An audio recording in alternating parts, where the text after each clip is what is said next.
email etiquette. And with something like Slack, what do you think of these? Like Slack, Microsoft Teams, Discord servers, like stuff like this. I used Slack at my first job out of college, and Slack it was misused. I'm going to use the word misused, and I'm going to blame Slack on this one. Because a lot of stuff that was going on a Slack channel was external. By external, I mean not like necessarily work related. It was a lot of just kind of back and forth, like, there's a happy hour after this, or we should sending memes and GIFs and a bunch of this stuff. Whereas my Microsoft Teams is very direct to the point work. And I think Slack, if you're going to make one of those not accounts, like one of those programs, like a Slack, cut out all the external stuff. Don't have any, like maybe a few emojis, because emojis are fun, but like no memes, no GIFs, no extra stuff. This is a work chat room. Keep it work related, because Slack got very distracting for me very quickly. So what's your take on all these chat boxes and these chat rooms and how that can really affect a day-to-day business operation for positive and negative? I think Slack had a problem from the beginning because they called it Slack. If you call it Slack, then you think like slackers, right? Yeah, I mean, come on, they were asking for it, right? They were asking for it.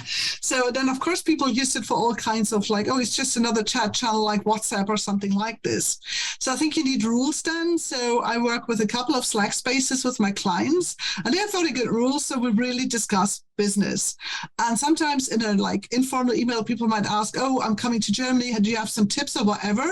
But sometimes you really have to make it clear, like, sorry, I can send you an email about this, but that's not for Slack, because if it's on a channel, if it's not like a private message function which you have, then others might see this and they might wonder what we are discussing. So, but most of my clients have a very good discipline. I would also say with Teams, it's different because it's Microsoft and it just replaced a lot of Outlook emails, which is good. But I think also on Teams, people tend to be more professional. But in Germany, a lot of companies use the video conferencing, but they don't really use the collaborative functions like the channels and working together and everything. So I use them in some classes as a learning management system because Teams is fantastic for that. And then my students go, okay, I can just ask this question here, and then you'll see it. And I say, yeah, you don't need to send me emails. Just put it in that channel and I'll get it. I get a notification, and then I can upload the file that you want, and everybody has it. So it's actually very good, but you need to teach people on this, and the Germans are a bit slow to catch up on those. They still believe in emails. I mean, email's old school, right? I mean, to an extent, email's not going away anytime soon, which is great. I love emails. I think email is a great way to communicate. I'm very organized in my emails.